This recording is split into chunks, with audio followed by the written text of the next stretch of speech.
guys, it's ChaosMaelstrom time. Welcome back to more Disgaea 2. In the last episode, we went to Zenon's palace and found the place mostly destroyed. And we also got a few more allies in the form of Lucille and Gizmo, who both been trained a bit off screen. Now, before we begin today, there are going to be a few things that I'm going to do before we jump into the next stage. First and foremost, I want to go over to the record shop. This is where you can basically track your stats. I talked about this before. But the Dark Record, I want to show that my friendly killed current is 5 units. Now, ally kills are a bit interesting in this game because in Disgaea 1, it only counted with Prinny's Throne and enemy units killed by, or ally units killed by your own units, which includes like area of effect skills and brain, please. Area of effect skills, just attacking them, or some other means. My only guess as to how my friendly killed current is 5 is it has something to do with the way you toss monsters into the base panel.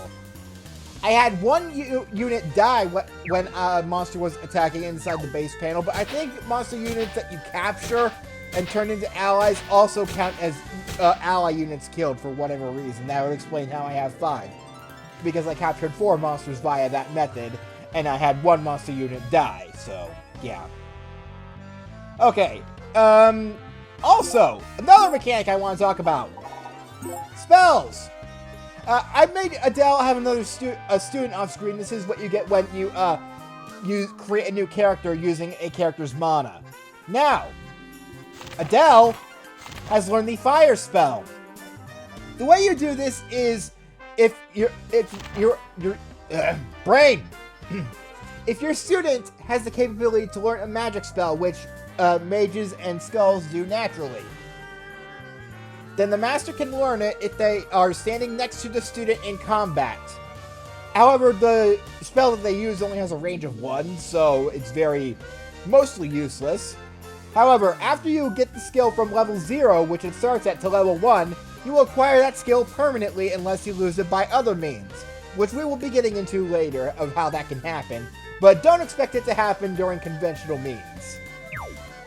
So yeah, now Adele permanently has the fire spell. He's not a magic user by any means, but it's good to have magic on at least most of your main units. I'm going to have probably ice magic on Rosalind, and other main units I'm going to put magic on as well. Aside from that, I also, yeah, let's go ahead and make that new character. So I created 2 characters last time, and I trained them off screen too, the same time I was doing stuff with Adele.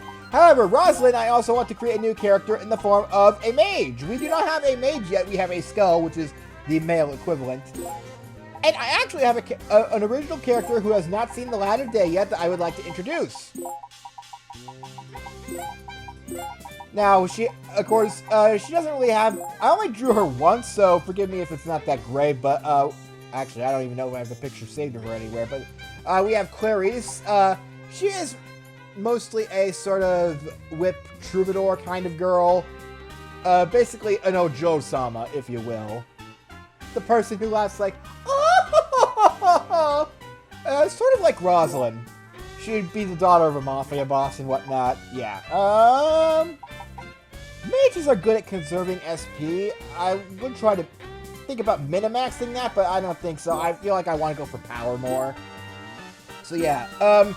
The difference between skulls and mages, aside from maybe minor stat differences, is skulls expend more SP to power up their skills, and mages conserve that SP instead, making skills use less SP. Alright, and now that we've made Clarice, I'm going to go ahead and move her, let's move you behind Gizmo.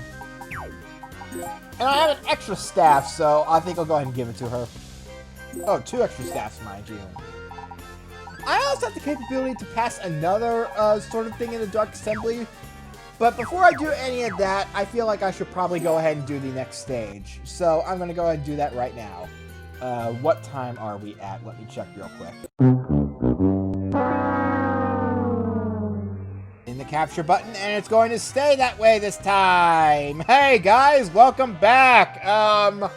So, I had a bit of an awkward thing happen to me last time I tried to record. I got the first 5 minutes, and then it stopped as soon as I tried to enter the second stage of Zenon's Palace. So, we're just going to pick up from right where I left off and see that character that I said was memorable and whatnot. Yeah. Luckily, I caught it right after I finished the stage, so yeah, not a whole lot was lost.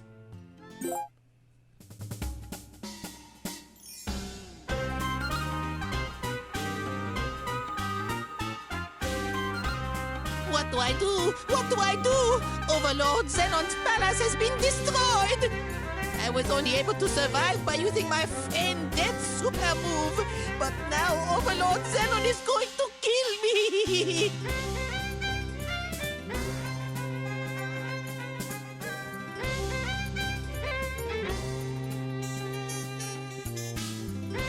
Oh, my princess! Is it really you? Oui! It has been a long time, no? Come here and give me a hug!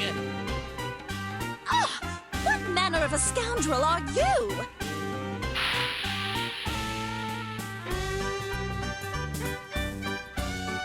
Why, it is I, your beloved Tink, as honest as an angel, as handsome as the devil, huh? Your very own lovable Tink. Tink? My childhood friend, Tink? You cannot fool me. Tink is not some dirty-looking frog like you. But they have changed me. They have sieged this place. It was so... how do you say? Scary. It was so sudden. Our best soldiers went down after one hit, and with only one arm. Does he ever shut up? So, is he your childhood friend or not? What is this? How could this be? How dare you speak to the princess in such a familiar manner? You are a man of great insult! For only I am allowed to speak with the princess on friendly terms, huh? Do not steal my privilege! That accent and jealous temper. It seems you are Tink. The bad one, at least. Which can only mean, look around. This is my father's palace. Do you see? My father and I are bound by strong family ties. Okay, I believe you. Now, can you explain everything to him? It'd be a shame if I had to hurt him. I suppose you're right. Tink, listen to me. Well, let's simply say stuff happened. Oh, that is good to hear. Wait a minute. What kind of stuff are you talking about? Nothing perverse, I hope. Is he feeling all right? I suppose this is normal for him. The only way to silence him... Hey, you! Stop being so friendly with the princess! You think you can push me aside and have her all to yourself, huh? Not on my watch, Monsieur Napoleon Bonaparte! I will be dead and buried before I give you that kind of satisfaction! So, we have Tink, the princess's childhood friend, huh? Oh, he is going to be a very difficult battle, huh?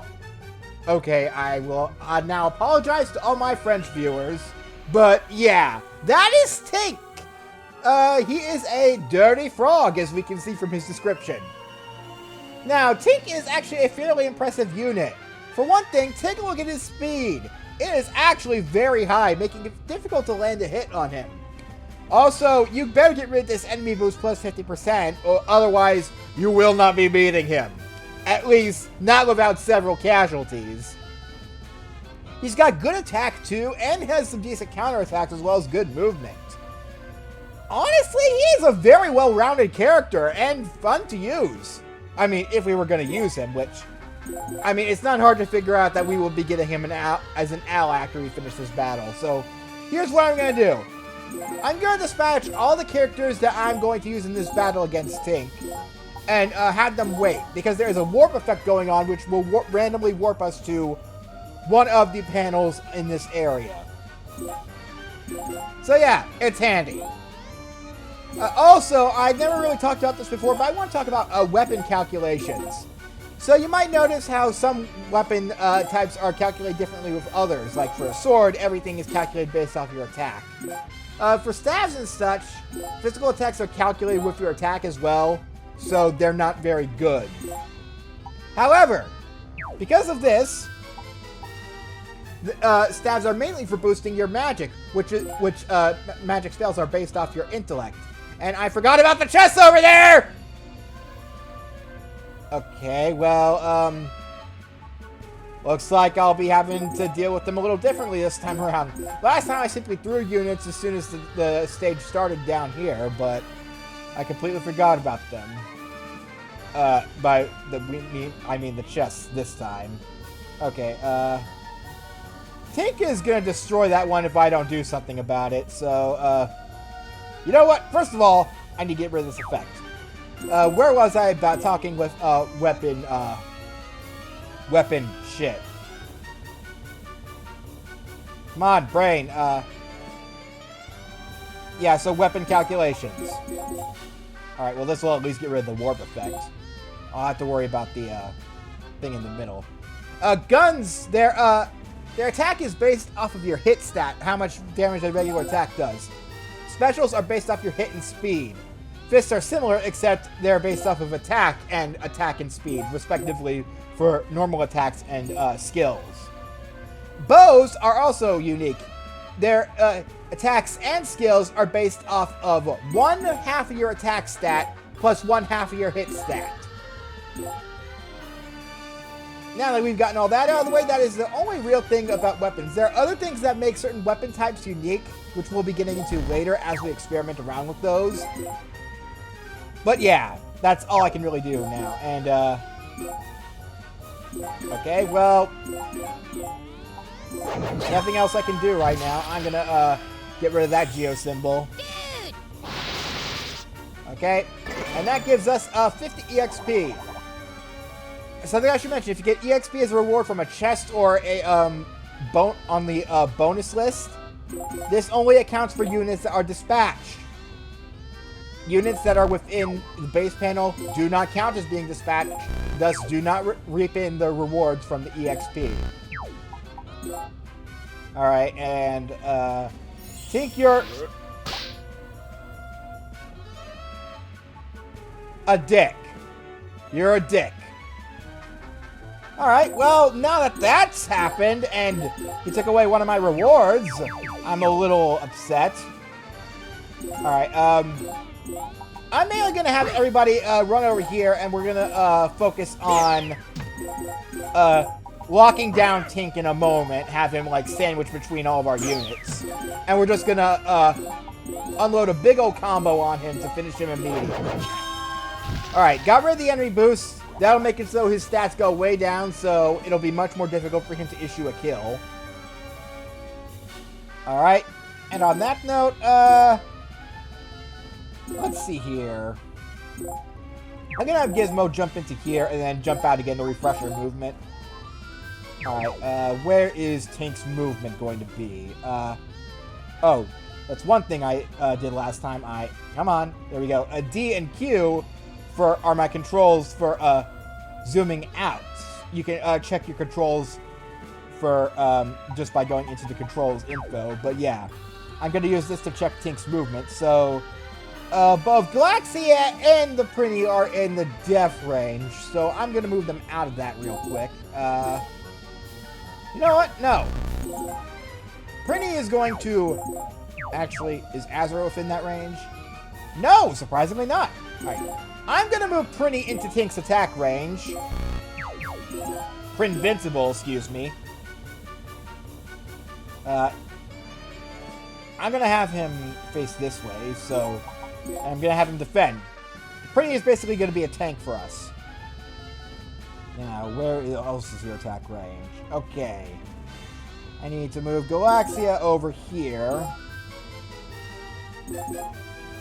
And Rosalind, are you within that range? Yes, you are. Okay.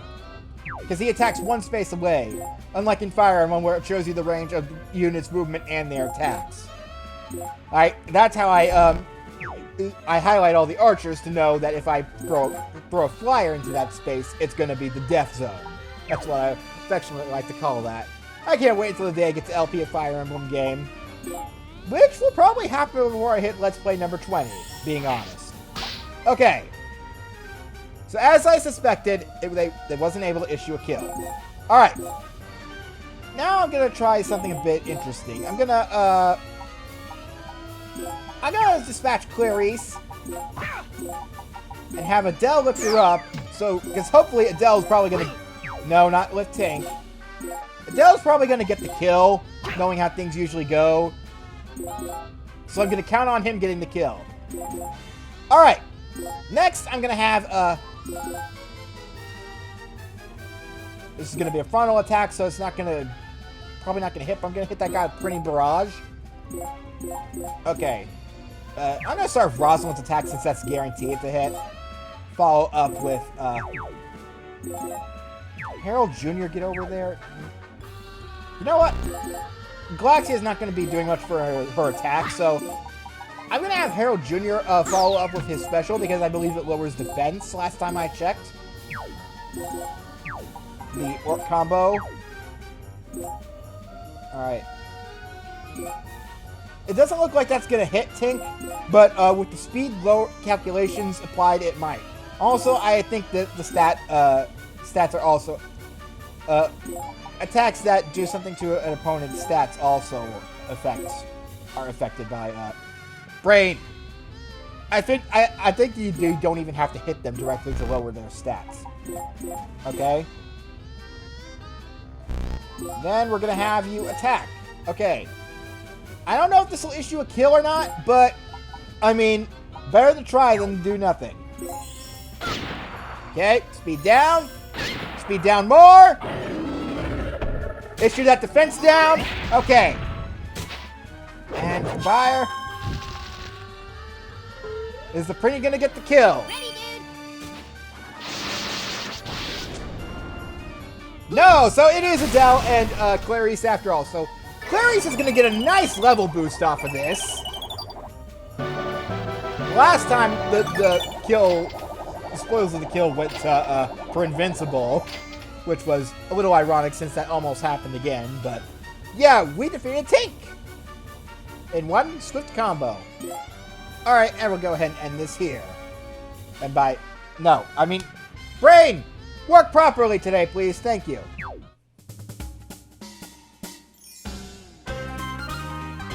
Tink, calm down. Drop Tink Mahalo.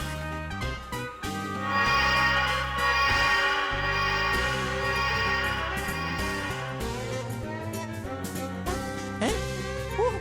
What has happened to me? What did you do? Tink here has two personalities.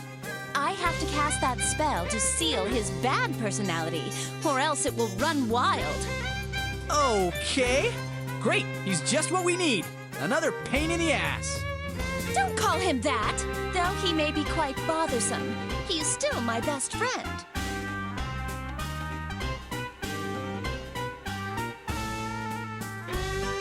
What? Are you serious? Your best friend? Everything will be fine.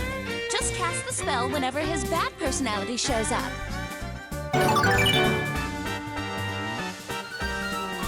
Bonjour, my name is Tink. It is a pleasure to meet you. Great. Just what we need. Another freak.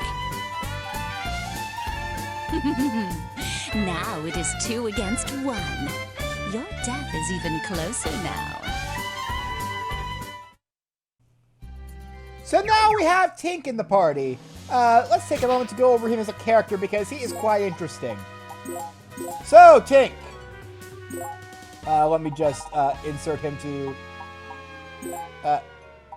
I switched us. Great. Okay, well, not what I wanted. I'm supposed to go right here. Okay, and then Clarice goes over here after Gizmo. Okay. Now, Tink as a character is very unique. His mobility is always increased by 2.